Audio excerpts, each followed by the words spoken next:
There's only attack, attack, and more attack. I've carried this motto without me throughout my entire life, through every victory I've had. In fact, I was born into it. I was born in San Gabriel, California, on November 11th, 1885. And as I was growing up, I heard many stories over my ancestors.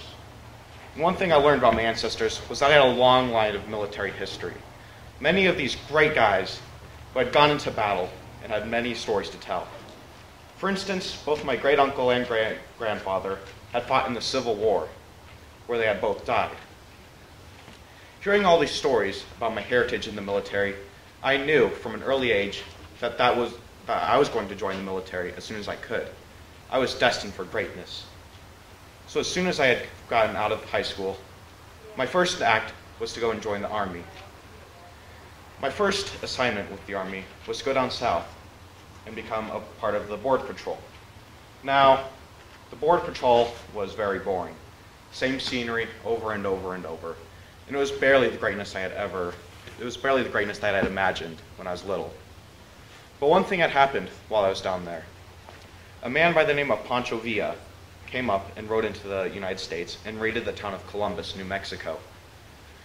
The president was furious about the news of this, so he sent a detachment of the Army down south to go and capture Pancho Villa, dead or alive. However, I would not be going along with this mission. When I heard about this, I went over to General John Pershing, and I told him what was right. I told him that this was wrong, and I convinced him to let him take me along as his aide. When we went down south, I still was not seeing much excitement. So I asked him again, and I convinced him to give me a detachment of cavalry to command. And I did great things with this cavalry. We met with Julio Cardenas, one of Pancho Villa's right-hand man, and we killed him. We got rid of him for the United States. But the raid into Mexico was short-lived, and we weren't able to find him. But the excitement was not yet over. In Europe, World War I was brewing. It had been brewing for many years. And the United States had finally gotten its chance to get involved.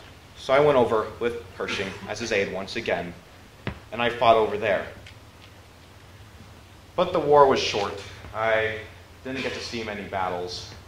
I just sort of sat behind in the sidelines watching as the Germans were pushed back into Germany and soon surrendered. I still wanted to stick with the Army, so I continued on for the many years afterwards. But once again, it seemed that Germany had not yet had its fill of war. Over in Europe, while I was still in the military, they had begun their quest for more land, invading many of their neighbors, and it had started yet another war. But the United States would not yet join. But the President, Roosevelt, had us get ready to mobilize in case there was anything that we needed to do, in case we had to go to war, for whatever reason. So I was promoted up 2 ranks. And then the day came. Japan launched an attack on Pearl Harbor on December 7th, and we were once again at war. My first act was to go over into North Africa, where there were many of the Vichy France army, and they had occupied a little bit south of Spain and Morocco. We quickly kicked them out, and because of the reputation I had gained there, I was redeployed down into more of the eastern part of Africa. The reason for this was our army was not doing very well there. And when I had arrived over there, I could see why. It was the most disorganized bunch I had ever seen. And so when I became general of the 3rd Army over in North Africa, I quickly whipped them into shape. And it had worked. For many months, our army just suffered defeat after defeat. But I took charge, and I got them ready for battle. And we finally were beginning to push back the Germans. It was very difficult. The man behind the Germans was a man by the name of Erwin Rommel. he was called the Desert Fox. He was almost as good as a commander as I was, almost. And so we eventually prevailed, and we pushed them into Italy. And we finally began our final push northward.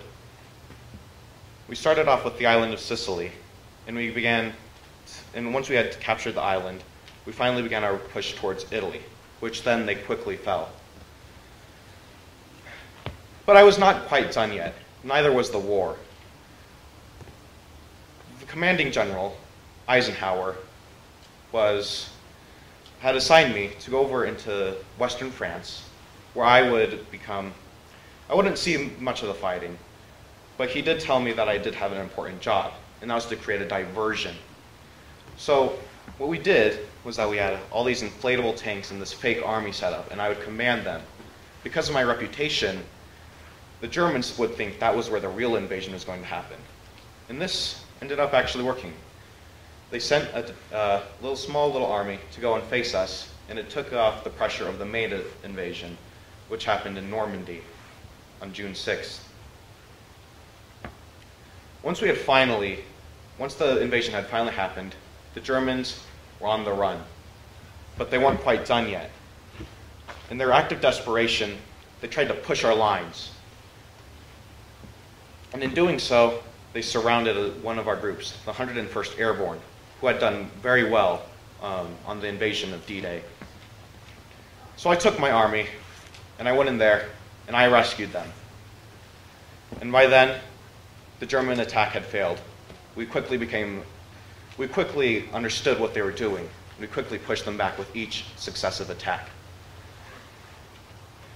And as quickly as their battle had happened, the Germans finally surrendered. And we pushed into Germany, and the war was over. Yet, Europe was in ruins, so they had me stay behind in order to help clean up and oversee the rebuilding and denazification of Germany. But it was in this that Eisenhower fired me for some of the things I said. Apparently, he just wasn't as smart as I thought. So I'm sitting here in Europe, hoping to see if I can't find any other jobs I can pick up with, and see if I can't receive my title back as general. But I must be going soon. Are there any questions?